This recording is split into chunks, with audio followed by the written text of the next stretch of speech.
This video is kindly sponsored by the new epic mobile game, Rage Shadow Legends. Click our links in the description to start battling today. Captain America seems to change his look with every new line of toys, but just how has Steve Rogers evolved on screen through the decades? Let's go through his live-action evolution and find out. In the 1944 series, on screen through the decades. Let's go through his live-action evolution and find out. In the 1944 serial, District Attorney Grant Gardner secretly fights crime while sporting a tight suit, rubber gloves, and a cowl with a giant A, turning him into Captain America. Instead of a shield, this cap uses a gun to thwart a plethora of hired goons, leading to an evil museum curator.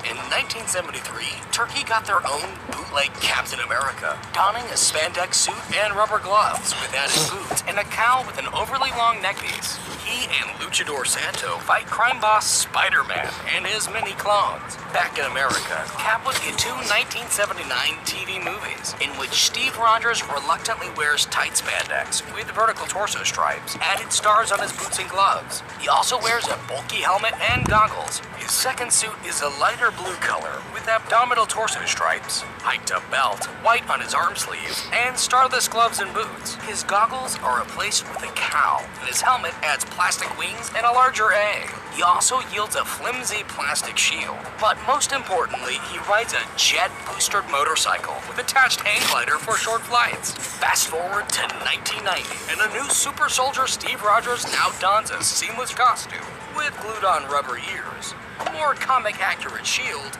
and a cowl with wings. He faces off against Red Skull, but gets frozen in ice and thaws out 50 years later. Then, with the President of the United States, he finally defeats the now non-red Red Skull. 2011's MCU Captain America would first appear as a brave but weak Steve Rogers, who is given a super serum that makes him tall and muscular.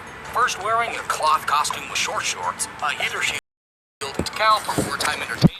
He later changes into a combat outfit with an added helmet to fight in World War II. After proving himself in battle, he's given a carbon polymer suit with less saturated coloring, gray accents, leather gloves, utility pouches, and a new vibranium shield, while his cowl is wingless and has an added chin strap. Ready for action, he faces off against Hydra leader Red Skull, accidentally sending him into a wormhole, and flies a ship carrying explosives into the Arctic, freezing himself and missing out on a date. 70 years later, he's recovered and recruited to the Avengers. His new Nomexic Kevlar suit is more streamlined, with a brighter color scheme, silver accents, and padded boots and gloves. All suited up, he helps lead his fellow Avengers in a battle against reptilian aliens.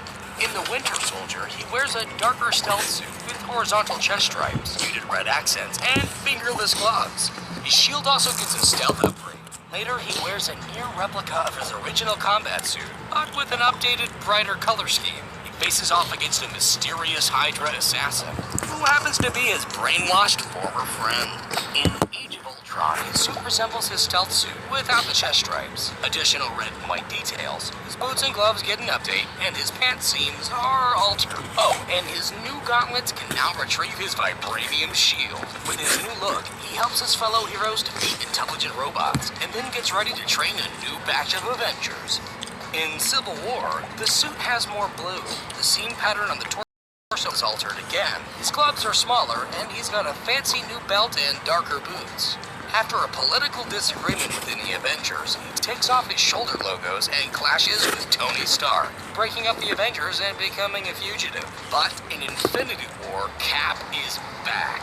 This time with a rugged beard and a torn and dirty suit with additional red stripe down his pants, and his sleeves rolled up. His belt buckle and shoulder straps are reshaped, his chest star is removed, and he's wearing longer gloves. He's also sporting not one, but two Wakandan vibranium shields. He comes out of hiding to help stop Thanos from snapping away half the universe. But ultimately, Thanos proves victorious. In Endgame, Cap sports a Civil War-looking suit with scaling, a Green Army uniform, and a black, red, and gray Quantum Realm suit with occasional helmet. So, is he successful in defeating Thanos? Alright, time for the spoiler-filled scene in 3, 2, 1. You've been warned. After Thanos' snap is reversed, Cap volunteers to return the Infinity Stones to their rightful time periods. With that job done, Cap decides to stick around in the past and get that date he missed out on 70 years ago. Having lived a full life, he then hands his shield off to Falcon, bringing an end to the Steve Rogers MCU story. Oh, and he can also yield Thor's hammer now. So, if like Cap, you crave action, then Raid Shadow Legends is for you.